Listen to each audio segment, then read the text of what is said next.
Well, Michael of M.O.D's catering services. It's been a while now. I know you all miss me, and I miss you too. Let's get going.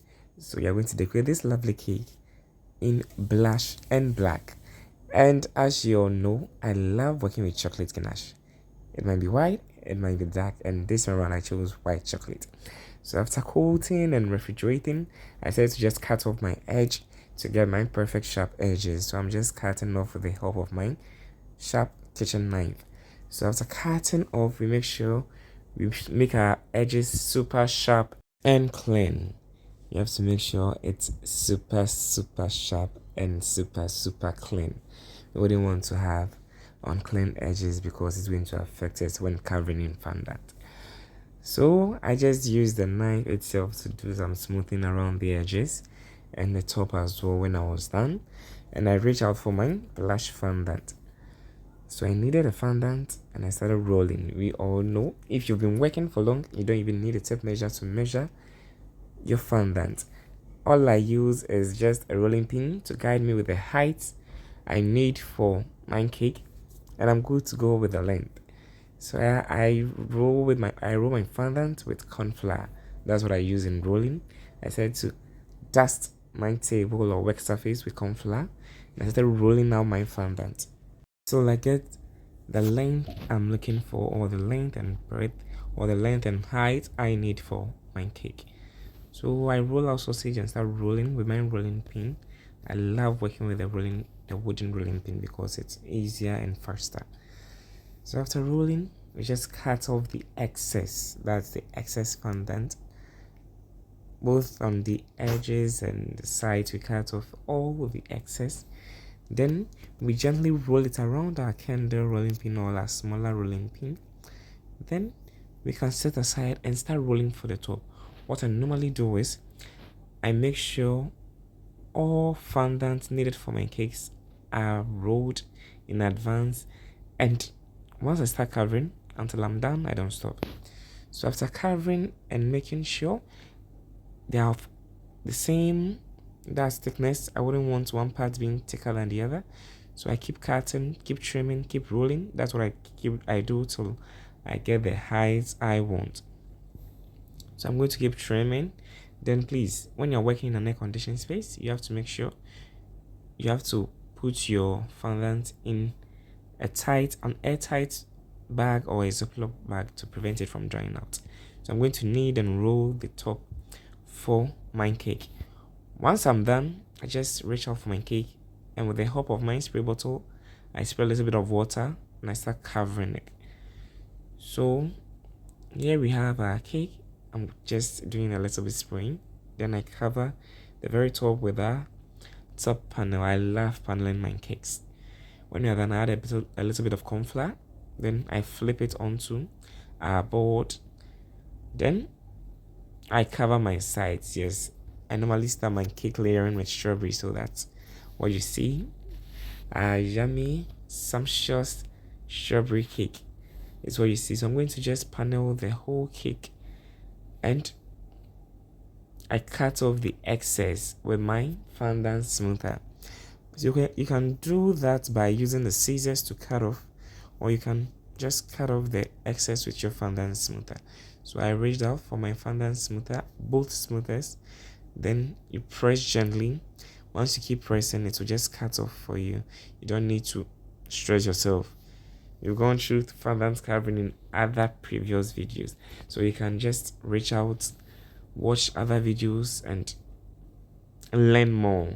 So I hate working on turntables, especially when covering your fondant cake or making sharp edges. So I just decided to put my cake on my work surface and started making my sharp edges. Once you are done, you have to make sure your edges are super clean before cutting off with your artist palette knife or shovel. You're just going to smoothen out and press till the sides meet with the top, then we cut to get our super clean edges. Once you start cutting, when there is any edge that needs to be pulled down to meet or flatten, as you can see there's an air socket there, so I have to just press till I get it off. Then I gently cut Then I keep rotating, cutting, rotating, so I'm done cutting my whole cake edges.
Once you are done carving, I reach out for my flowers. I need a black flower, that's sugar flower. So I have to airbrush my flower into a black. That's a burgundy flower, from burgundy to black. So all you need is your edible food color. It could be gel, it could be powder, and your edible spirit or alcohol.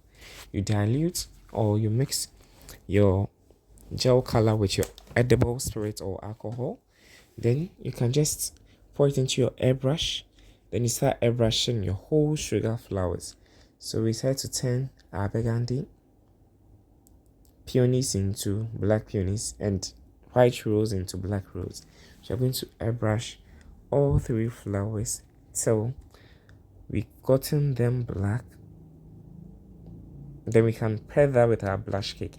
The client requested for a same cake with it for a lovely client, so we had to just pull it off and surprise him because it's for his daughter. So we came up with something beautiful, just the same as the previous one. As you can see, the cake is resting at the background and it's so pretty.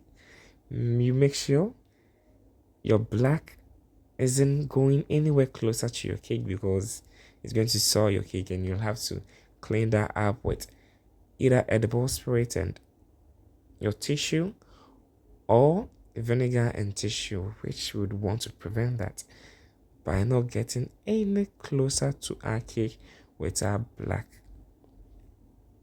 airbrushing. So please sit back, enjoy, and if you've not subscribed, kindly do so, and you can like the video as well and share with your friends to also learn. We're going to now stick our ribbon to the base of our cake, and our cake is ready to be delivered. Thanks so much for joining. I'm Michael of M.O.D Catering Services. Please do share it with your friends to also learn.